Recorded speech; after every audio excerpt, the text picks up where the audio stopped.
최근에 말이죠. 연쇄 아동 성폭행범. 여러분들 뭐 이름은 좀 들어보셨을 거예요. 김근식.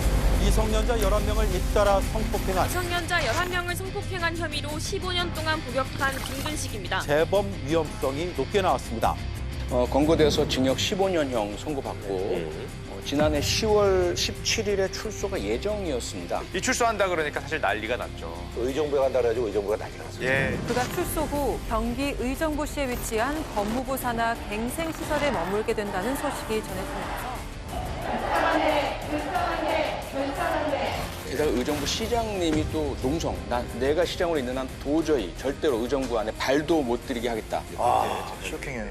이러한 성폭행 범죄를 저질렀던 사람 근처에 있다는 상상만 하더라도 너무 끔찍할 것 같아서 사실 그 분노에 대해서 저도 공감합니다. 이게 두 아이를 둔 아버지고 저 이게 같이 경험해봤겠지만 그 아파트에 이제 그 어느 정도의 어린 아이를 두고 있으면 성폭력 범죄자들이 출소를 하면 인근에 이사를 오게 되면 고지서가 와요. 그럼 칼라로까지 얼굴로 다 찍혀서 오는데 사실 그걸 보고 할 수 있는 게 없어요. 그래서 이런 사건들을 보고 있으면 되게 무력한 기분도 많이 들고 해서 이렇게 분노 어린 감정이 들죠. 그러니까 작년에 이제 나왔어야 되는 건데 근데 지금 이제 거죠. 재판 중이라는 얘기예요. 네.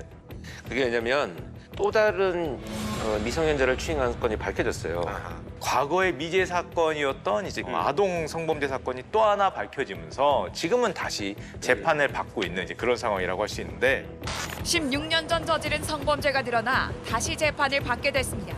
아동을 흉기로 위협해 강제추행한 혐의가 새롭게 확인된 겁니다. 그래서 이제 다시 재판이 시작됐는데 저는 사실 이제 이때 검찰에서 공식적으로 제가 이제 분석을 해와가지고 네네. 가서 이제 검사하고 같이 자료를 봤는데 수법이 점차 발전해 나가고 아주 위험한 이 범죄자예요. 그러니까 김근식이 원래 2000년에 네네. 아동 성폭행을 저질렀다 검거가 돼요. 네. 그리고 징역 5년형을 선고받거든요. 그리고 나서 이제 출소하고 얼마 되지도 않아서 그 연쇄 성폭행을 저지른 거예요.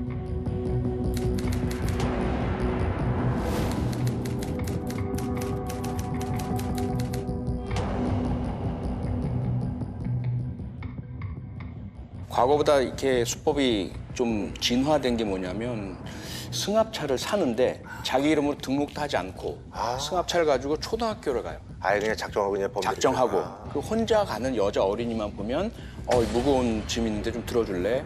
어린이의 착한 마음을 이용을 해서 그리고 승합차에 태우고 성폭행하고 이런 범행을 저지르다가 검거가 됐거든요. 그런데 징역 15년. 징역 15년은 좀 너무 이게 약한 거 아니냐.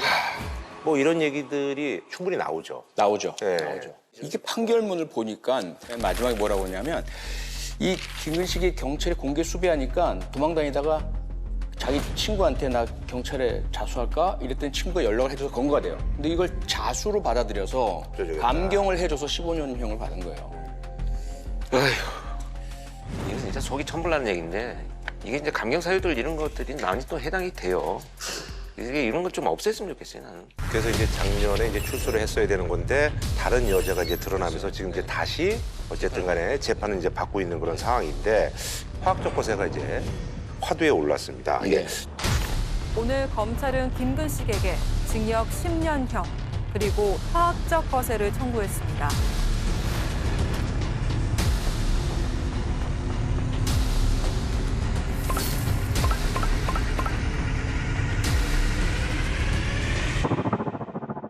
지금 어쨌든 이제 재판이 그 다른 여자 때문에 이제 진행되고 있잖아요. 김근식이 이 아동 성폭행 새로 발견된 것만 말고도요. 수감 중에도 교도관에게도 폭행 저지르고 동료 재소자에게도 폭행을 했어요. 검찰은 김 씨가 교도소에서 교도관을 2차례 폭행하고 재소자를 4차례 상습 폭행한 혐의도 추가해 재판에 넘겼습니다. 이것까지 다 해서 이제 검찰이 12년형 구형을 했는데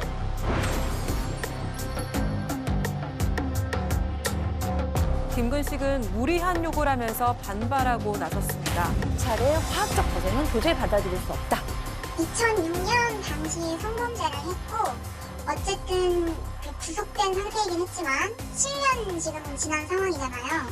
지금의 상태가 성도착증이 있다고 단정할 수 없다. 사실은 이게 굉장히 인권을 침해하는 요소가 있기 때문에 이제 김근식 씨 입장은 화학적 거세를 원하지 않는다예요. 재판부는 성추행 2년, 폭행 1년, 징역 3년.